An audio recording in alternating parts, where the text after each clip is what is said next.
Genau. Dann nochmal herzlich willkommen zu unserem heutigen Webinar Weiterentwicklung, Einnahmeaufteilung und wie die Alliance Swisspass die digitale GEA-Nutzungserhebung umsetzt. Ich bin Jennifer Kunz, Global Account Director bei MotionTech und ich freue mich, Sie zu dieser exklusiven Veranstaltung begrüßen zu dürfen, die in Zusammenarbeit mit führenden Experten von Alliance Swisspass organisiert wurde. Ich freue mich sehr, Ihnen unsere heutigen Gastredner von Alliance Swisspass vorstellen zu dürfen, Susanne Hirschi und Dominik Shepard, beide in der Projektleitung tätig, und Jin Duong, Head of Product bei MotionTech. Ja, die Einnahmeaufteilung im öffentlichen Verkehr ist kein einfaches Thema, vor allem wenn es viele Betreiber und Tarife im Spiel sind. In der Schweiz wurde es lange mit umfragebasierten Methoden gelöst. Das hat funktioniert, war aber aufwendig und teuer. Mit MyJourney gibt es jetzt ein digitales, passiv arbeitendes Instrument, das genau hier ansetzt und eine moderne, präzise Datengrundlage schafft. Heute zeigen Ihnen die Experten gemeinsam mit MotionTech, wie MyJourney entstanden ist, wie die Umsetzung lief und welche Erfahrungen bisher gemacht wurden. Wir beginnen mit einer Präsentation von Susanne und Dominik zum Projekt und dann einem Überblick über die Funktion von MotionTech. Auf der rechten Seite Ihres Bildschirms unten finden Sie die Registerkarte Fragen. Wir freuen uns auf Ihre Fragen zu diesem Feld und werden sie im Laufe der Präsentation oder danach im besten Fall beantworten. Und Sie können auch für die Fragen abstimmen, die Sie am meisten interessieren. Und wir werden diese dann hoffentlich zuerst behandeln. Damit übergebe ich direkt an die Referierenden und wünsche ein spannendes Webinar. Susanne, ich übergebe jetzt mal an dich, denke ich. Und Dominik? Gut, Genau. Perfekt. vielen Dank, Jennifer. Guten Mittag auch von meiner Seite. Ich bin gerade dran, die Präsentation zu teilen. Einen Moment. So. Also, wie Jennifer bereits eingeleitet hat, möchten wir Ihnen in den nächsten 20 Minuten, Viertelstunde, ein paar Einblicke in unsere Einnahmenverteilung geben. Ja, was erwartet Sie? Kurz eine Einbettung für alle diejenigen, die unsere Allianz Swisspass noch nicht kennen. Dann starten wir gerade sofort und tauchen ein in unser Pilotprojekt zu dieser Weiterentwicklung, vor allem der Erhebungsmethode zur Einnahmenverteilung, und dann übergebe ich an Dominik, der ein paar Erkenntnisse aus dieser Zeit von 2024 geben wird, vor allem zu den Themen Qualität und Erfahrungen zu der Nutzerakquise. Und dann zum Schluss noch geht es natürlich darum, ja, was jetzt mit diesen Reisen, weil schlussendlich muss viel Geld verteilt werden, und wie das genau gemacht wird oder ein kurzer Einblick davon wird Dominik Ihnen erläutern. Gut, was ist die Allianz Swisspass, respektive was ist uns wichtig? Wir setzen uns ein für einen einfachen Zugang zum ÖV Schweiz. Was heißt das genau? Wenn ein Kunde ein Ticket kauft von St. Gallen bis in die Berge, ins tiefe Wallis, auf die Hanigalp, dann können Sie nur ein Ticket kaufen, also für eine Reise ein Ticket, aber Schiffe benutzen, Sie können den Bus benutzen und dann am Schluss natürlich auch noch die Bergbahn, damit Sie auf Ihrem Ziel ankommen. Das sieht ziemlich einfach aus, aber Sie sehen, es ist die Bahn involviert, das Schiff, Bus, Bergbahn, also schon mal ein paar Transportunternehmen, die sich irgendwie organisieren müssen, dass sie die Einnahmen von diesem Ticket auch erhalten. Also Sie sehen, das ist ein Element, warum die Allianz Swisspass als Branchenorganisation organisiert ist. Wir haben unter einem Dach 250 Transportunternehmen und 20 Verbünde, die natürlich dann gemeinsam Fahrausweise kreieren oder auch verkaufen, wie zum Beispiel das Generalabonnement, wo wir heute ein kleines Deep Dive machen. Aber es geht auch darum, gemeinsame Tarifbestimmungen zu definieren oder auch Standards, wie zum Beispiel, welche Elemente müssen in diesem QR-Code der Tickets vorhanden sein, damit die Kontrolle auch funktioniert. Ein weiteres Element ist natürlich, die Kundinnen und Kunden können überall bei diesen 250 Transportunternehmen ihr Ticket kaufen. So haben sie natürlich auch einen Zugang zum ÖV Schweiz, der sehr einfach gestaltet werden soll. Aber wo spüren Sie uns? Wir sind hinten, eben wir organisieren zusammen Bestimmungen, Tarife, sprechen uns ab, aber die Kundinnen und Kunden merken natürlich von diesen ganzen entscheidend dann das Ergebnis. Also ich beginne unten rechts, sicher mal die einheitliche Kundeninformation. Sie sind sicher oder die meisten sind schon mal in die Schweiz durchgefahren, es sieht überall gleich aus. Es ist natürlich auch die harmonisierten Bestimmungen, die hier ein wesentliches Element sind. So dürfen zum Beispiel Hunde mit einer gewissen Risphöhe noch ohne Ticket fahren und dann brauchen sie einen Hundepass. Dass, dass durchgehende Billette überall kaufbar sind, haben wir eingehend gesehen. Aber ein Kernelement natürlich ist die Nova. Ich bin jetzt bald 10 Jahre in ÖV und dachte: „Oh, Nova, das brauchen wir so einfach so, als Gebrauch, eben als Abkürzung.“ Und da habe ich wirklich gesagt: „Ja, das muss ich Ihnen vielleicht erläutern. Das ist die netzweite ÖV-Anbindung, also die Nova. Und hier werden alle Elemente integriert, die es braucht für den Verkauf oder eben dann auch der Kontrolle dieser ganzen Tickets. Das ist ein wesentlicher Unterschied auch zu Deutschland, das uns natürlich hilft, solche Erhebungen, wie wir dann sehen werden, auch durchzuführen. Der Swisspass, das ist alles auf einer Karte, das ist das sichtbare Element, der Schlüssel für die für Zugang zum ÖV und dann eben die durchgehenden Abonnemente auf nationaler und regionaler Ebene. Und eines davon ist das Generalabonnement. Also Sie sehen, es ist ein bunter Blumenstrauß an diversen Themen und natürlich geht es auch darum, ja, wir verkaufen, wir kontrollieren, aber was passiert dann mit den Einnahmen? Und hier kommt die Geschäftsstelle, wo Dominik und ich tätig sind, zum Zug. Wir haben den Auftrag, die Einnahmenverteilung unter den ÖV-Betreibern sicherzustellen, und zwar vor allem für die Pauschalfahrausweise wie das Generalabonnement. Ein wesentliches Element daraus ist natürlich, ja, die Kunden kaufen das Abonnement. Wir haben vorhin die Nova-Plattform kennengelernt. Alle Kundendaten mit dem ganzen Sortiment werden dort gespeichert.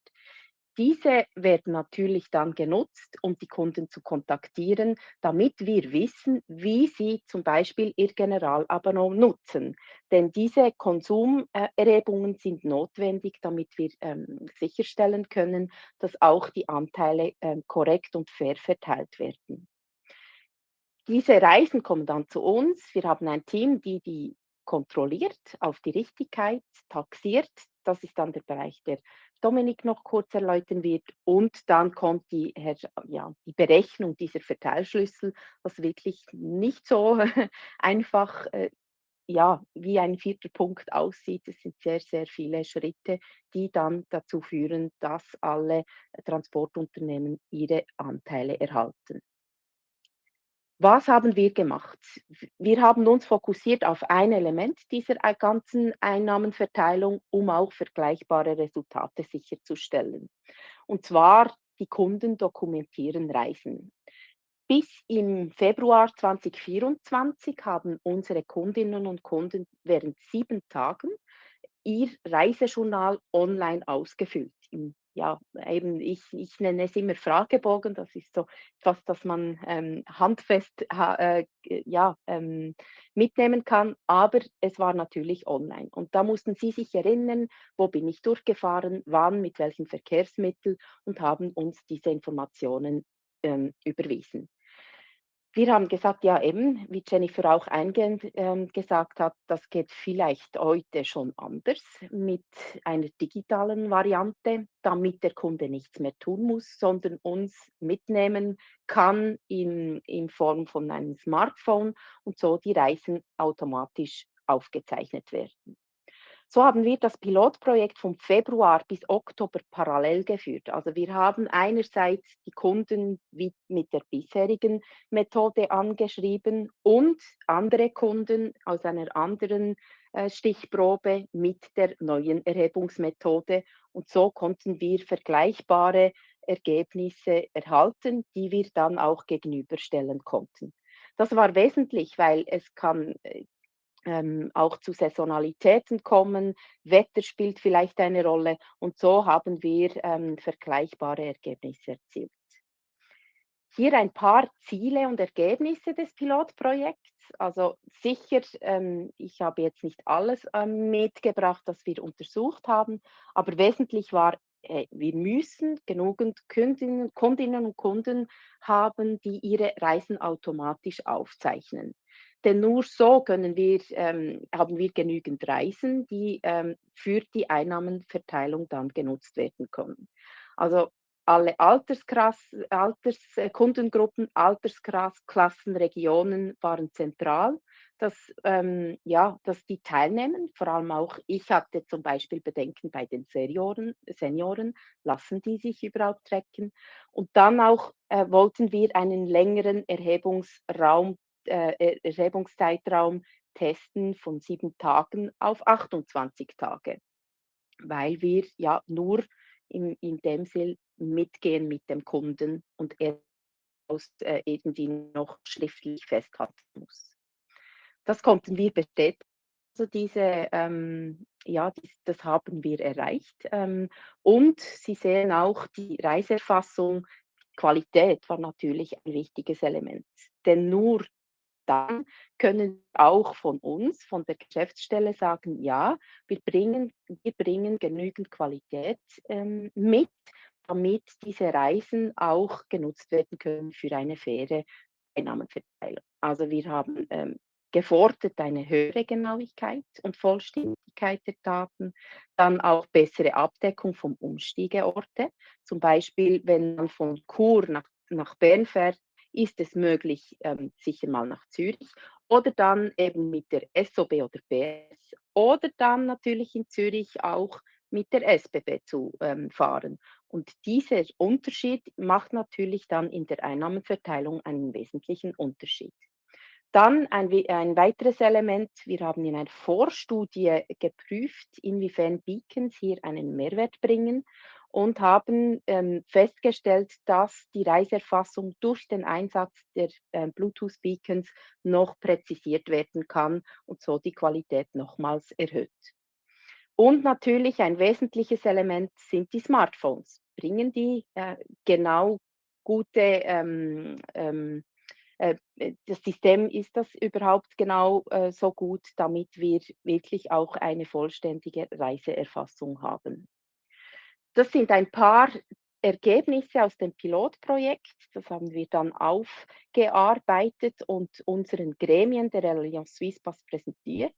Und da ist der Entscheid dann zum Glück und ich würde auch sagen, ja, auch ohne irgendwie wesentliche Unterschiede oder Vorbehalte hat man festgestellt, ja, wir gehen diesen Schritt und werden künftig unsere Einnahmen anhand von digitaler Reiseerfassung verteilen.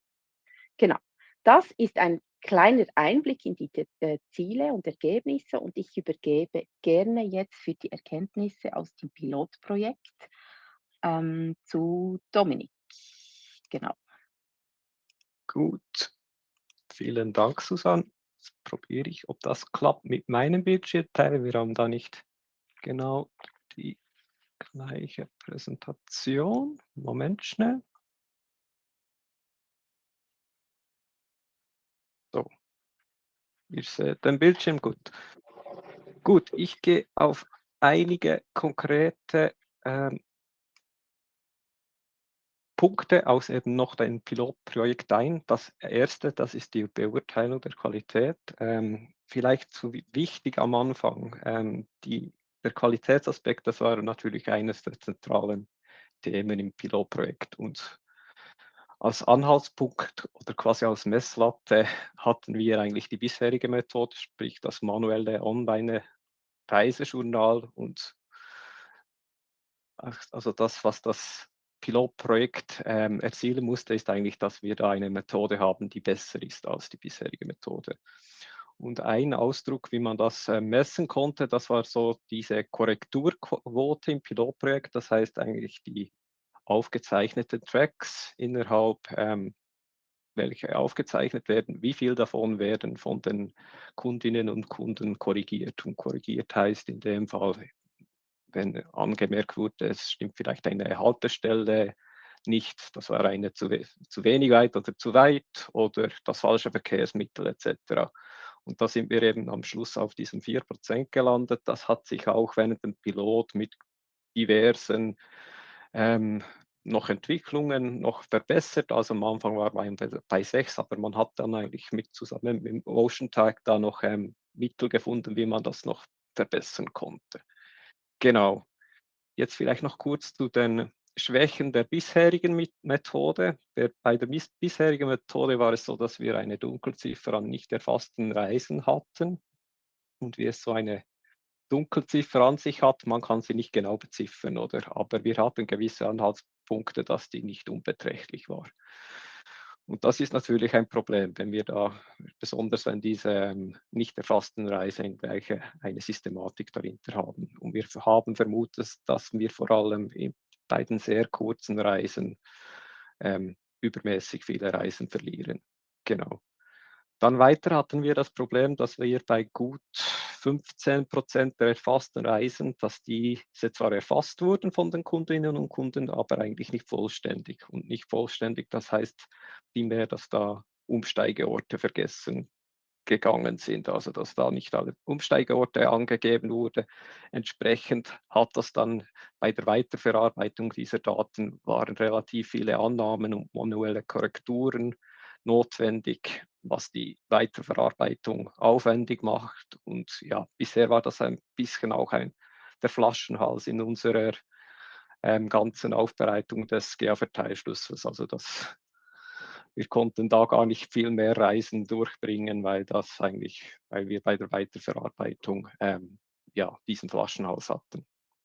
Gut, jetzt mit der MyJourney App haben wir eigentlich den Vorteil, wir haben mit dem gleichen Aufwand, also mit den gleich vielen Personen, die wir ausschreiben, haben wir grundsätzlich mehr Daten, Reisedaten zur Verfügung. Und mehr Reisedaten ist so in einem stichprobenbasierten Erhebungssetting, das ergibt natürlich robustere Ergebnisse. Genau.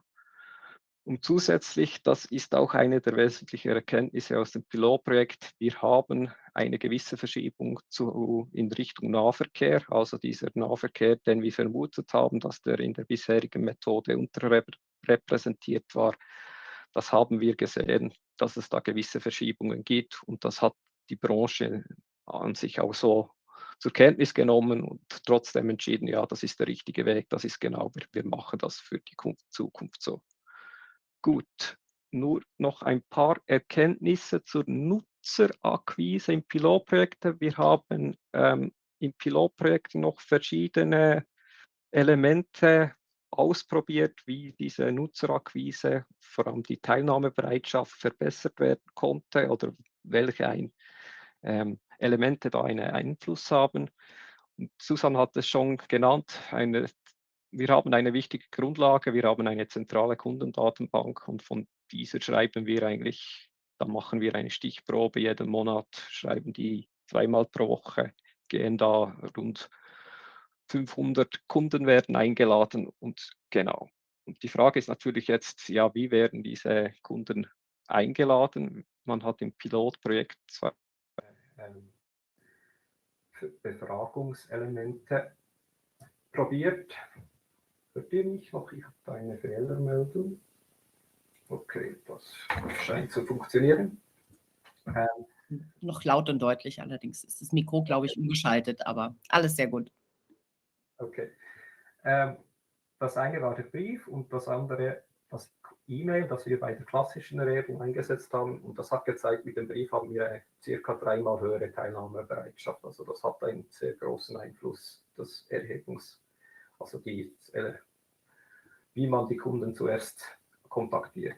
Weiter haben wir dann noch Wettbewerbspreise verschiedene Wettbewerbspreise ausprobiert. Also wir haben bisher immer bei unseren Erhebungen mit Wettbewerbspreisen als Incentive gearbeitet, aber hier im Pilotprojekt wurden einfach verschiedene Arten miteinander verglichen. Ob da nur monatlich einen großen Preis, monatlich so 5 mittlere Preise oder monatlich 10 kleinere Preise und noch ein Halbpreis. Und da hatten wir auch das Ergebnis, dass wir, ja, diese Variante 2, die war signifikant tiefer, Variante 1 und 3 waren etwa ähnlich. Aktuell machen wir Variante 3, weil das kostengünstiger ist. Genau. Und dann noch zur Dauer des Erhebungszeitraums. Susanne hat es genannt. Wir haben standardmäßig mit 28 Tagen im Pilotprojekt die Erhebung gemacht, aber wir haben auch noch eine 7 Tage bei einer Stichprobe ausprobiert. Und was da überraschend war, dass es doch mit 28 Tagen hatten wir eine höhere Teilnahmebereitschaft als mit 7 Tagen. Sprich, wir erwarten, dass vielleicht da gewisse Kunden den Aufwand zur Installation der App etc., dass sich das halt vielleicht mit 28 Tagen dann fast eher lohnt als nur für 7 Tage. Und ist natürlich für uns gut, weil mit 28 Tagen haben wir mehr Reisen. Gut. Nun noch kurz, wie wir dann mit den Daten, welche wir aus der MyJourney App erhalten, zur Einnahmenverteilung kommen. Gut, ich habe das in 3 Schritte unterteilt. Genau, also der erste Schritt ist, wir haben da eigentlich eine spezialisierte Software, mit welcher wir die Reisen, die aufgezeichnet werden, dann eigentlich bepreisen. Sprich, wir haben hier diese Strecke Bern nach Monte und diese erhält dann den Preis des Einzelbilletttarifs unterteilt in alle Anteile der einzelnen Transportunternehmen. Das ist so die Grundlage, dass wir das überhaupt mit dem Einzelbilletttarif bepreisen. Dann haben wir eigentlich für jede Fahrt haben wir die Anteile der einzelnen Transportunternehmen in Schweizer Franken ausgedrückt. Genau. Dann gehen wir mit diesen Anteilen in die Hochrechnung. Und die Hochrechnung, die passiert nicht einfach so. Wir haben dann noch gewisse Elemente, die wir hierbei berücksichtigen, damit das ganze Resultat repräsentativer wird. Das sind auch Elemente, die wir bereits bei der Stichprobenziehung beiziehen. Wir machen einerseits wie eine regionale Unterscheidung der Wohnorte, also wir teilen die Wohnorte der GEA-Kundinnen und Kunden in 14 Regionen auf und das wird dann auch bei der Rücklaufkorrektur entsprechend wieder berücksichtigt. Wenn da eine Region eine höhere Teilnahmebereitschaft hat als eine andere, dann wird das entsprechend ausgeglichen. Das Gleiche gilt auch für Kundengruppen. Wir haben das Ganze in 5 Kundengruppen unterteilt und auch hier ist das Ziel, dass die einzelnen Kundengruppen sauber repräsentiert werden. Und ein neues Element, das wir jetzt eigentlich noch dazu nehmen, ist die saisonal, also dass wir noch eine gewisse saisonale Korrektur machen, falls wir beispielsweise im Sommer eine tiefere Teilnahmebereitschaft hätten als im Winter. Was solche Sachen, weil wir natürlich auch Transportunternehmen haben, wie die Schifffahrt, die vor allem im Sommer aktiv ist, dass das auch entsprechend bei der Herleitung des Verteilschlüssels berücksichtigt ist. Gut. Und dann, ich habe schon genannt, Verteilschlüssel. Wir sind da noch nicht genau beim Verteilschlüssel. Wir machen dann eigentlich mit all diesen hochgerechneten Anteilen für jeden Jahrgang einen, wir nennen das Basisschlüssel, also aus dieser Erhebung, die wir jetzt in 25 angefangen haben, wird der Basisschlüssel 25 erstellt und da hat eigentlich ja der Transportunternehmen im GEA Geltungsbereich dann ihren Eintrag mit einem Prozentwert. Und der eigentliche Verteilschlüssel, das ist dann bei uns, wir setzen immer 2 dieser Basisschlüssel zusammen. Es wird immer noch der vom Vorjahr beigezogen. Und das gibt ein bisschen mehr Datengrundlage und auch wenn wir von der einen Verteilschlüssel zum nächsten wechseln, gibt es noch ein bisschen, fällt das ein bisschen die Schwankungen ab. Das ist ein bisschen der Hintergrund, der dahinter steckt. Genau, dann sind wir eigentlich bei dem Produkt, beim Verteilschlüssel angelangt und das wäre auch von unserer Seite das Ende, was wir vorbereitet haben. Und ich glaube, dann übergebe ich Jin für Ihren Part.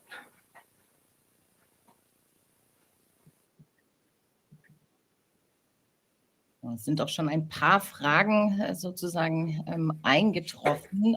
Sollen wir weitermachen? Ich würde sagen, wir machen erstmal die Präsentation zu Ende und dann können wir entsprechend auf die Fragen eingehen. Genau, Jin, bitte.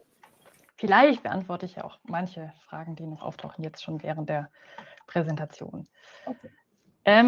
Ja, ich würde einmal uns als Unternehmen vorstellen, die Technologie und dann sozusagen die Spezifika, die für das Projekt vorgesehen sind oder die wir da implementiert haben.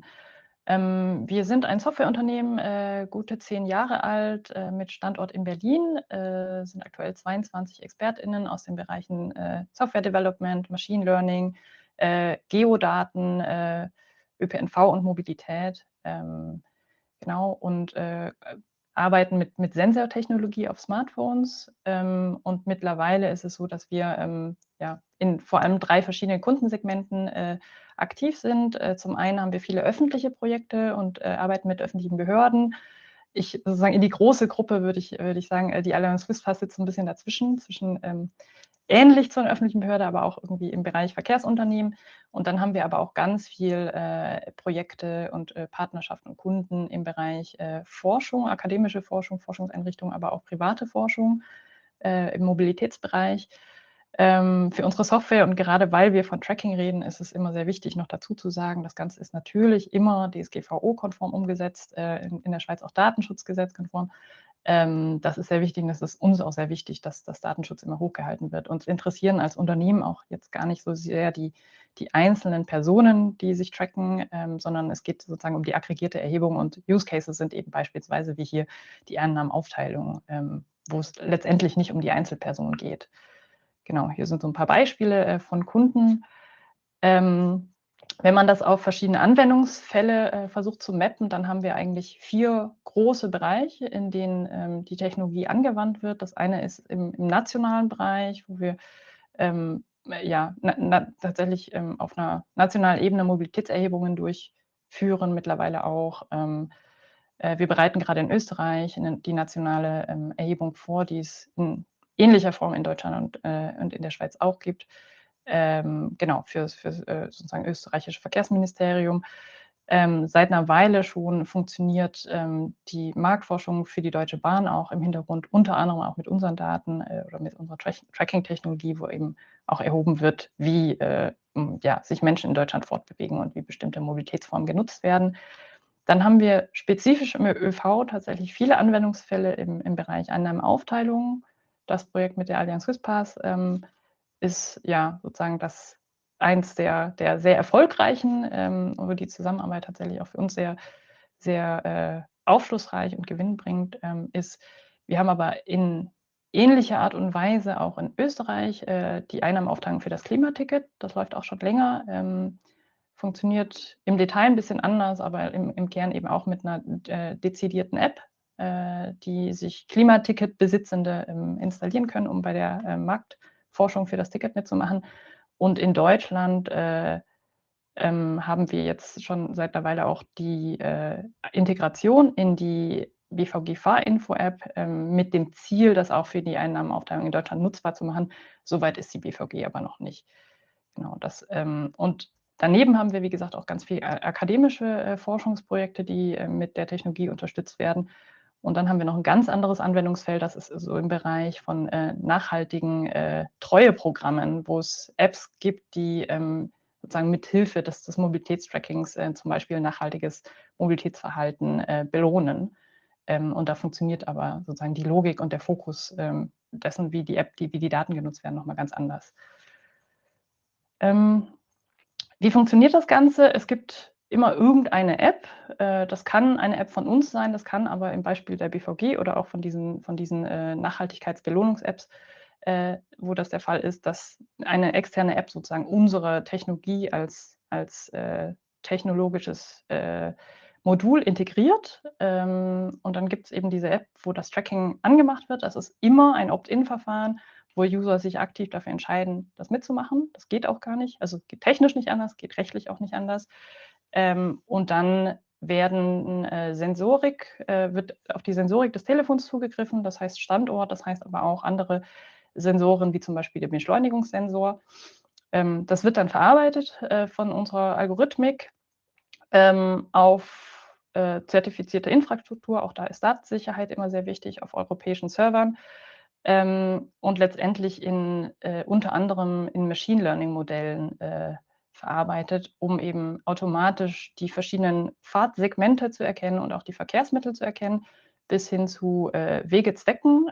Also da ist sehr viel möglich. In dem Projekt mit der Allianz Swiss Pass in der MyJourney-App wird auch nur ein Teil dieser Intelligenz verwendet. Genau, und hinten raus kommen dann eben Mobilitätsdaten, Erkenntnisse zur ÖV-Nutzung, aber tatsächlich auch zu allen anderen Verkehrsmitteln. Also grundsätzlich ist unsere Technologie darauf ausgelegt, eben 24/7 das Mobilitätsverhalten abdecken zu können. Und das beinhaltet auch Fußwege, Fahrten mit dem Auto, mit dem Fahrrad und so weiter. Und da ist eben die Herausforderung, das auch von ÖV unterscheidbar zu machen. Genau, und wenn wir jetzt sozusagen auf den spezifischen Fall der Zusammenarbeit mit der Allianz Swiss Pass gehen, da ist es so, wir haben als eine Möglichkeit, unsere Technologie einzusetzen, eine Kern-App. Das ist sozusagen immer gleich bei allen Kunden, die eine White-Label-App von uns benutzen. Da gibt es die Möglichkeit, dass sozusagen nur auf Einladung genutzt werden kann. Das heißt, man hat eine Form von Zugangskontrolle, was oft wichtig ist für ein repräsentatives Sampling. Die Einrichtung und Inbetriebnahme ist mittlerweile sehr nahtlos. Wir legen da auch als Softwareunternehmen sehr Wert auf Usability und gutes UX und UI-Design, weil wir eben auch merken, dass auch das ist wichtig, um hohe Teilnahmequoten und sozusagen zu erzielen und die Abbruchquoten auch in der Teilnahme von solchen Erhebungen möglichst niedrig zu halten. Wir haben auch immer einen First-Level-Support dabei. Das war in dem Projekt in 4 Sprachen: Deutsch, Französisch, Italienisch und Englisch. Die User, die sich das installieren, kriegen nicht nur sozusagen die erfassten Daten immer direkt zu sehen, sondern kriegen auch persönliche Mobilitätsstatistiken. Und auch da erreicht uns immer wieder das Feedback, dass die Einzelpersonen, die das nutzen, oft sehr hilfreich finden, tatsächlich zu wissen, wie viele Kilometer oder wie viele Fahrten sie im Monat oder im Jahr auch gemacht haben. Wir haben auch immer wieder das Feedback, dass, wenn so eine Erhebung zu Ende ist, dass dann auch Leute uns schreiben und sagen, kann ich das bitte weiter benutzen, einfach für den persönlichen Gebrauch, weil die das so spannend finden, ihre eigenen Gewohnheiten zu tracken. Genau, also sei es jetzt ÖPNV-Fahrten, wie viel verfahre ich eigentlich von meinem GR, sei es aber auch, wie viel gehe ich eigentlich zu Fuß pro Woche oder so, wie viele Kilometer, auch das finden Leute spannend. Was sehr wichtig ist, auch aus Blick von Usability, ist, dass die App im Hintergrund sehr wenig Akku verbraucht. Also wir sind bei etwa 2,5% Akku pro Stunde, während man in Bewegung ist. Und wenn man sich nicht bewegt, dann verbraucht die App auch quasi nichts an Batterie. Das ist sehr wichtig, weil sonst würden die Leute eben auch nicht über Wochen bereit sein, das Tracking anzulassen. So, und jetzt sieht man auf dem Screen, dass da die Daten in der MyJourney-App eben auch angezeigt werden, die erfasst werden. Das heißt, wir haben da das Verkehrsmittel, wir haben für jede Etappe die Einstiegshaltestelle und die Ausstiegshaltestelle. Und da sieht man eben, dass die User genau auf diese einzelnen Elemente auch immer draufklicken können und eben validieren können. Das heißt, sie können das Verkehrsmittel ändern, sie können die Start- und die Zielhaltestelle ändern, sie können Etappen ergänzen, wenn zwischendurch was nichts erfasst wurde, wenn es gefehlt hat. Und das ist eben sehr wichtig als Validierung, dieses sehr präzise User-Feedback zu bekommen. Also auch ergänzte Etappen können eben auf die Minute genau eingegeben werden. Das fließt alles in die Auswertung von der Erfassungsqualität nachher ein. Das sind erstmal alles Funktionalitäten, die grundsätzlich in allen unseren Apps zur Verfügung stehen. Speziell für die MyJourney-App wurde dann eben das Branding der Allianz Swiss Pass aufgesetzt, was tatsächlich auch für Akzeptanz oft wichtig ist, dass es einen Stakeholder gibt, den die Leute kennen und dem sie vertrauen. Das hilft auch nochmal, um sozusagen die Teilnahmequote hochzuhalten. Das ist eine Standalone-App, die sozusagen im App Store auch durch einen Account von der Allianz Swiss Pass veröffentlicht wird. Und da ist eben die spezielle Änderung, dass nur die ÖV-Fahrten erfasst werden, alles andere nicht. Das ist der Unterschied zu unseren normalen Apps, sage ich mal. Und der andere Unterschied ist, dass in der Schweiz die eben schweizweit verbauten ÖPNV-Beacons mit ausgelesen werden von der MyJourney-App. Das ist auch nur in dieser App so und in unseren anderen Apps eben nicht.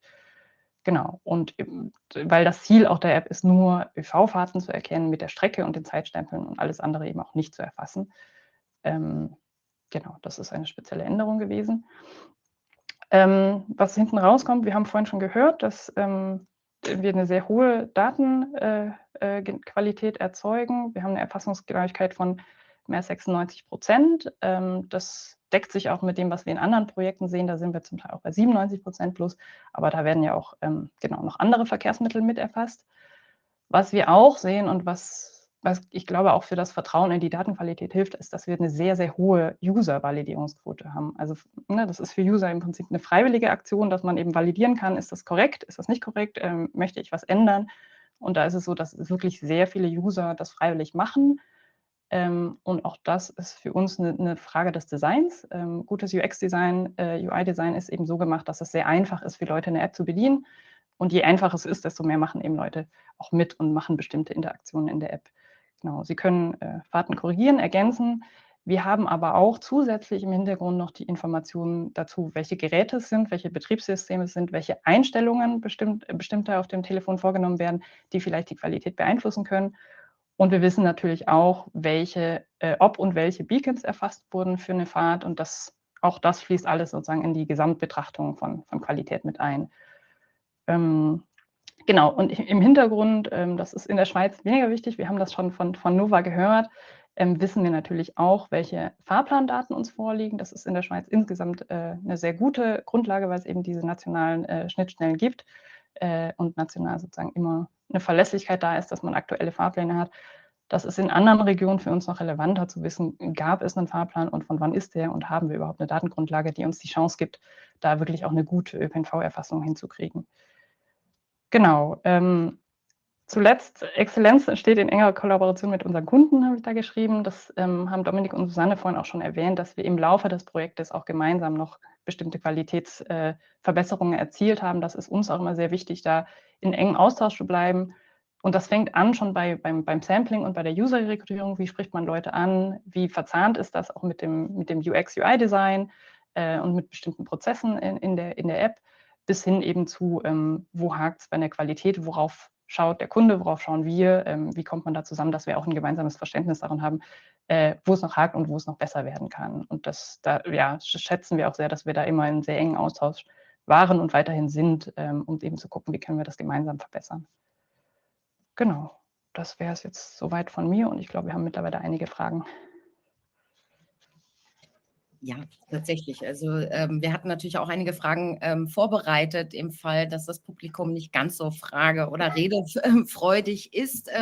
Das ist nicht der Fall und auch schon mal vorab, falls wir zeitlich nicht schaffen, Fragen zu beantworten, werden wir das im Nachgang entsprechend machen und das dann noch per E-Mail nochmal rausschicken.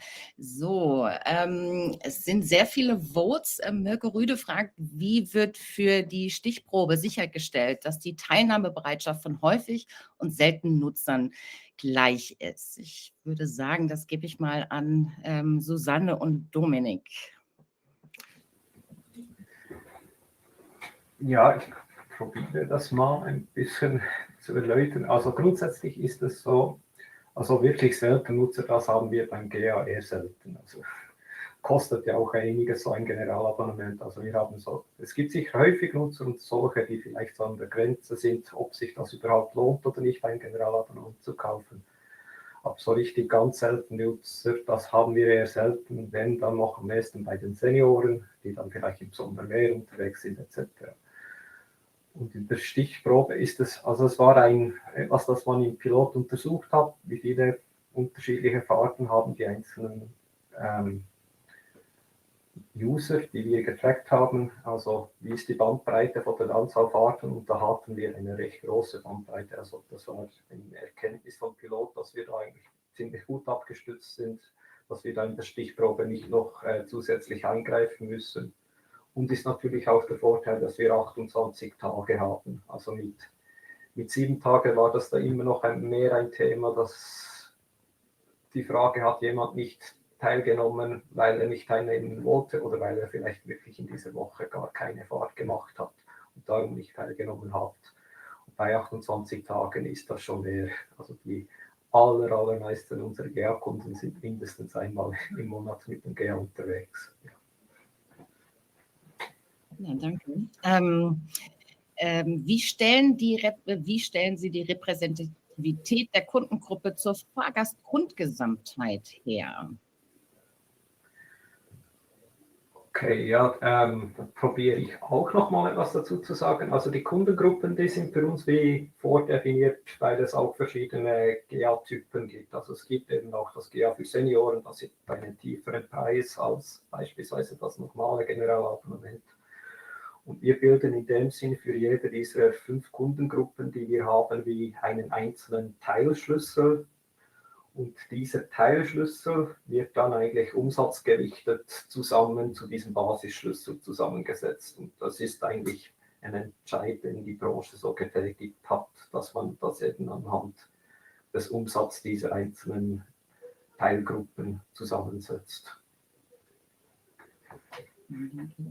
Dann die nächste Frage. Jetzt wird hier gewotet, was entsprechend mir die Fragen etwas durcheinander wirft. Genau, also wird in der Schweiz 24/7 getrackt oder nur im ÖV-Umfeld? Ich glaube, Chin, da kannst du wahrscheinlich etwas ausführlicher drauf antworten. Genau, es wird 24/7 getrackt, aber nur die Daten, also nur die ÖV-Fahrten werden letztlich behalten. Hintergrund ist das soll ja für Teilnehmende möglichst bequem sein, dass man eben nicht immer dran denken muss, dass getrackt werden soll, wenn man ÖV fährt, sondern das kann einfach bequem im Hintergrund laufen über 28 Tage und man muss nicht aktiv immer dran denken. Und um das möglich zu machen, muss man eben 24/7 das Tracking erstmal anhaben, damit die App von sich aus erkennen kann, jetzt, das sind relevante Daten. Und das funktioniert nicht, wenn man sozusagen nur im ÖV trackt, weil die App erstmal grundsätzlich im Hintergrund an sein muss, um die Chance zu haben, den Beginn von ÖV-Fahrten eben auch letztendlich detektieren zu können. Genau, und jetzt habe ich auch die Frage von Thomas Haupt wiedergefunden. Wie hoch muss die Stichprobe sein und ist sichergestellt, dass auch sehr kleine Verkehrsunternehmen etwas vom Kuchen abbekommen? Da habe ich eben aus der Präsentation schon rausgehört, dass sich die Verteilung auf die kleineren eigentlich eher erhöht hat, weil entsprechend die kleineren Wege ja auch rausgelassen werden oft. Oder besser gesagt nicht rausgelassen, ja, man vergisst sie oft, wenn man es entsprechend nachträgt. Genau, aber könnt ihr was zu der Höhe der Stichprobe sagen und ob das einen Einfluss hat auf die auf die Verkehrsunternehmen? Ja, also es ist so, dass wir jetzt aktuell rund 1000 Kundinnen und Kunden pro Woche anschreiben. Das ist das hat man mal statistisch hergeleitet, dass das etwa das ist, was wir brauchen, da wir der Großteil der Transportunternehmen da im statistischen Bereich ein valides Ergebnis haben. Aber es ist natürlich schon so, dass wir bei den ganz kleinen Transportunternehmen, da könnten wir die Stichprobe für fünffachen und hätten auch dann immer noch ein bisschen, wie soll ich sagen, ist dann immer noch zufallsbedingt, ob dann die Teilnehmenden wirklich diese ganz kleinen Transportunternehmen nutzen oder nicht. Und wir haben da einen pragmatischen Weg, dass wir einen Minimumanteil definiert haben. Das hat die Branche so entschieden. Das heißt, die ganz kleinen Transportunternehmen im Verteilschlüssel, die haben einfach garantiert diesen Anteil. Und so ist gewissermaßen ein bisschen sichergestellt, dass zumindest die ganz Kleinen da nicht zu stark benachteiligt werden aufgrund des Erhebungssettings. Vielleicht kann ich dazu noch anmerken, also in meinem Verständnis ist das aber sozusagen eine grundsätzliche Problematik bei diesen bei diesen Verteilungserhebungen und das war in der alten Methodik im Prinzip auch schon eine Herausforderung, ne? Vielleicht sogar in größerem Ausmaß, weil die kleineren Wege noch weniger erfasst wurden früher. Genau. Dann die nächste Frage wäre, welche Vorteile bringt die Nutzung von Bluetooth-Beacons gegenüber Location-Tracking, meist GPS, bezüglich Dunkelziffer, Bluetooth oder GPS muss zur Datenerfassung eingeschaltet sein? Richtig. Gibt es einen Wettbewerbsvorteil gegenüber des Trackings via Mobilfunkdaten, außer gegebenenfalls der Preis?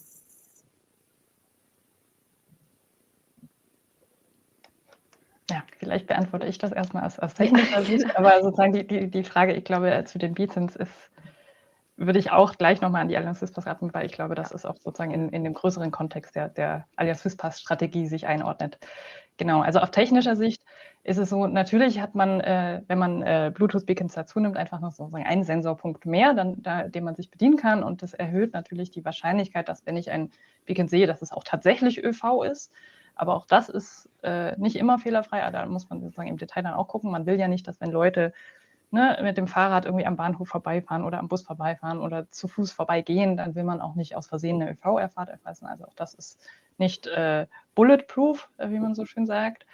Dunkelziffer ja, Bluetooth und Standort muss an sein, damit die Erfassung funktioniert.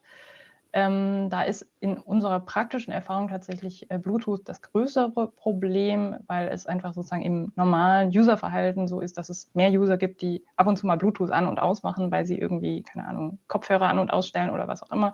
Und wenn der Standort aber einmal quasi durchgängig an ist, dann ist der in der Regel an. Das führt sozusagen bei der Erkennung von Beacons tatsächlich auch zu einer größeren Fluktuation in der Funktionalität der App.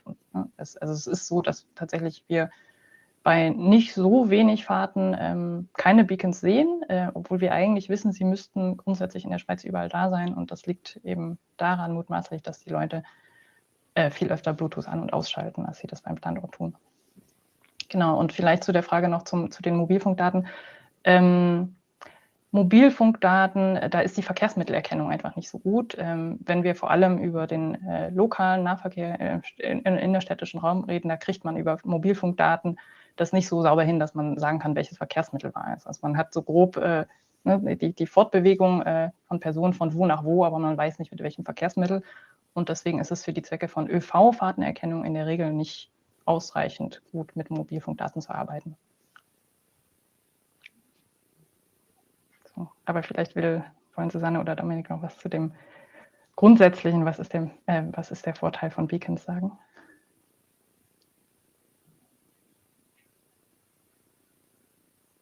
Ich glaube, Susanne ist eingefroren. Ja, ich glaube, Susanne könnte da besser Auskunft geben, aber ich glaube, sie ist auch von mir gerade eingefroren. Aber ja, vielleicht kann ich das kurz einordnen. Also diese Beacon-Strategie, die Verwendung für die GA-Einnahmenverteilung, das war nicht unser einziger Use Case. Also das ist im Kontext einer Gesamtstrategie, wo diese Beacons auch für andere Anwendungsfälle angedacht sind. Ja, unter anderem auch das automatische Ticketing. Genau. Und es ist sicherlich so, die Beacons, also wir sehen das nicht als aller Heilmittel, aber es ist sicherlich ein Element, das wir auch im Rahmen des Pilotprojekts gesehen haben. Es kann da bei den 1-2% kann das schon noch ausmachen, wenn man hier die Genauigkeit, also es hat einen gewissen Einfluss, und da sind wir sicherlich dankbar, dass wir die Beacons verbaut haben, genau. Aber es war natürlich nicht ganz einfach, das auf die Beine zu setzen. Ich würde da gerade dann noch mit einer Frage anschließen, die sich eben auch auf die Beacons bezieht, und zwar, wie hoch ist der Ausstattungsgrad mit Beacons und ja, wie schätzt ihr die Kosten-Nutzen-Beitrag der Beacons ein? Gerade auch vom Hintergrund der Qualität der erhobenen Daten und des Genauigkeitsanspruchs für die Verteilung der Einnahmen. Aber ich glaube, du hast es eben schon ganz gut erklärt, dass ihr da natürlich verschiedene Strategien und Ideen hattet für die Nutzung und sich nicht alleine auf die Einnahmeverteilung entsprechend bezogen hat, die Beacon-Ausstattung. Sehr schön, Susanne. Ja, jetzt muss ich doch schauen, dass Susanne auch etwas hört, weil sie ist jetzt bei mir. Genau, einen kleinen Moment. Entschuldigung, mein Screen ist eingefroren. Moment, schnell. Wo stelle ich das ein?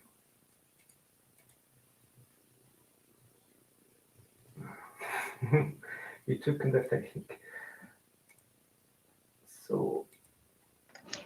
Ja, Entschuldigung.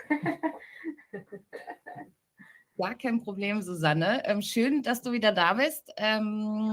Genau, also es ging im Prinzip um die Beacons und ja, Dominik hat jetzt gerade schon erklärt, dass die Strategie dahinter eigentlich auch noch andere ja, Anwendungsfelder entsprechend beinhaltet hat.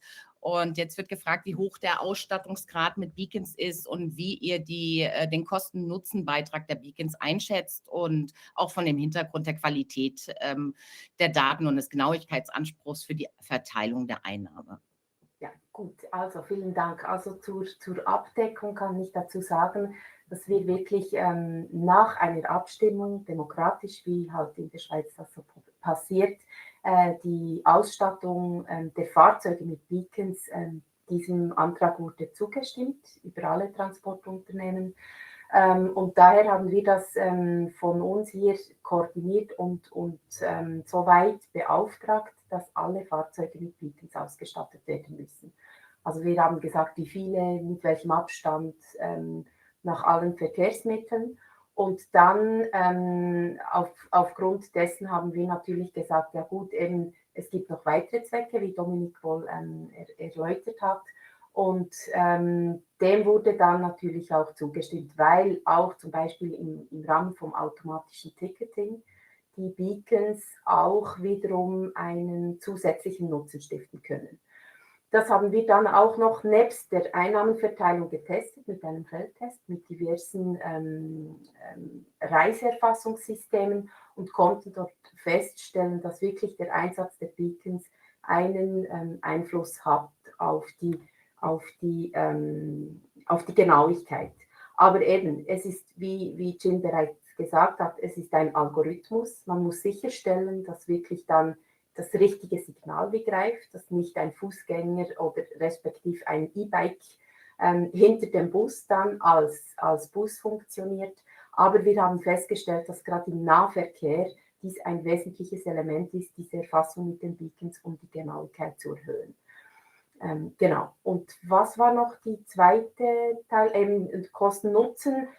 Genau, also die Geräte, da wir alle natürlich ausgestattet haben, haben wir so eine einmalige, ja, einen Rahmenvertrag auch vereinbaren können, auch beschaffen können und den Transportunternehmen aber den Auftrag gegeben, diese zu kaufen.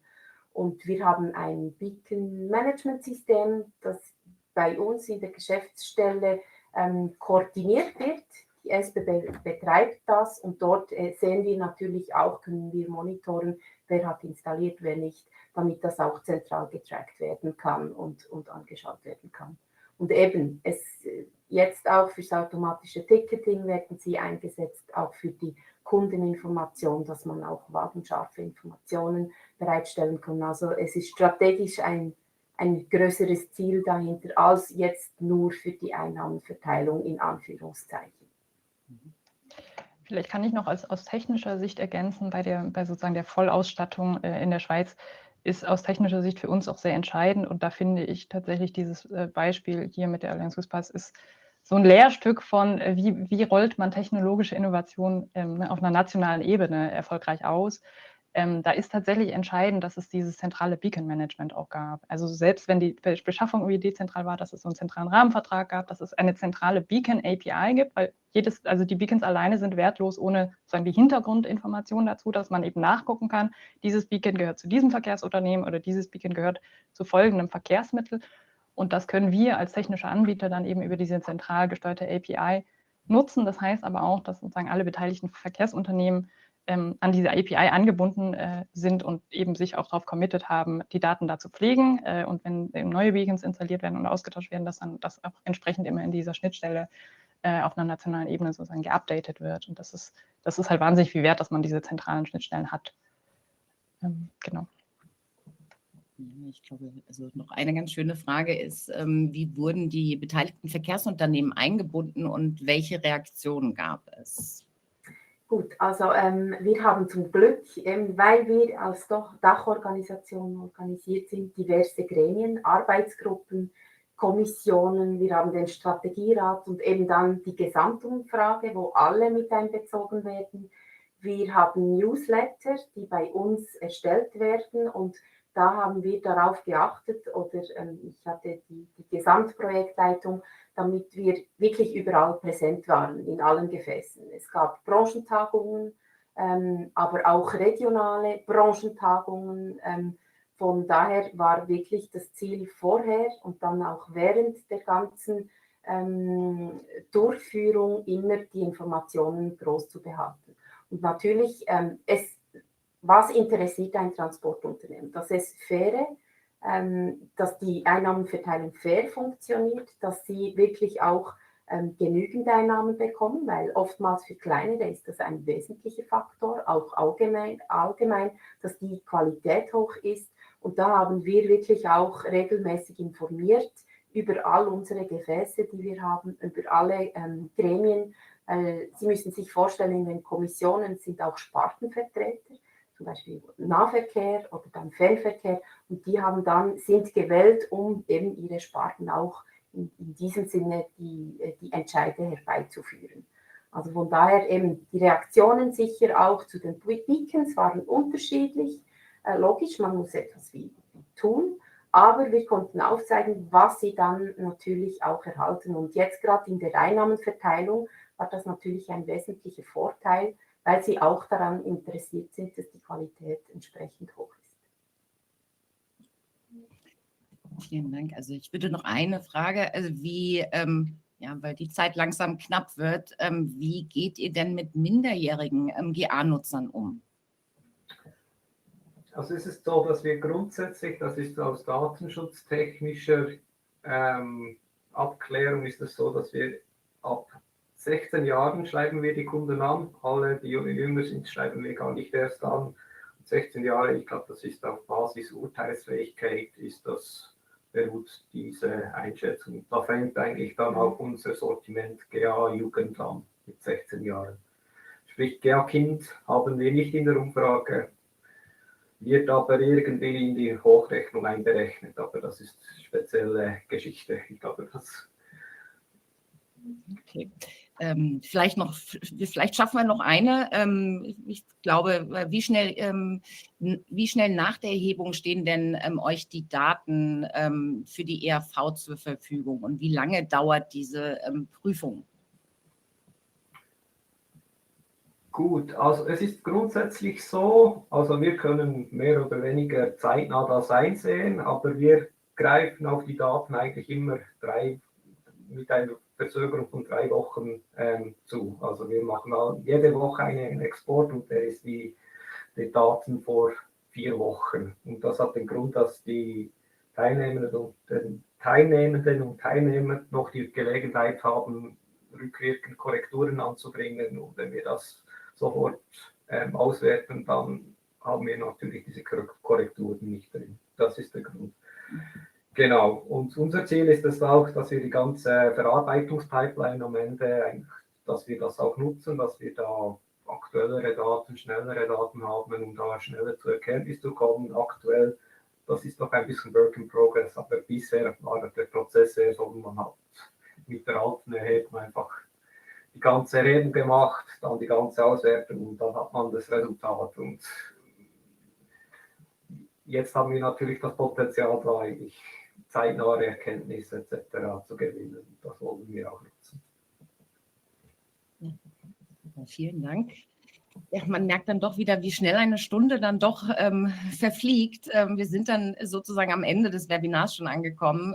Vielen Dank, Susanne und Dominik und vielen Dank auch Chin und natürlich auch an Sie alle fürs Dabeisein, Zuhören und die wirklich interessanten Fragen. Wir hoffen, Sie konnten ein paar Impulse mitnehmen, fachlich wie auch mit Blick auf die Weiterentwicklung datenbasierter Einnahmeaufteilung und alle weiterführenden Informationen und Unterlagen erhalten Sie im Nachgang. Und bis dahin, vielen Dank, alles Gute und noch einen schönen Tag. Danke. Danke ebenfalls. Danke. Tschüss.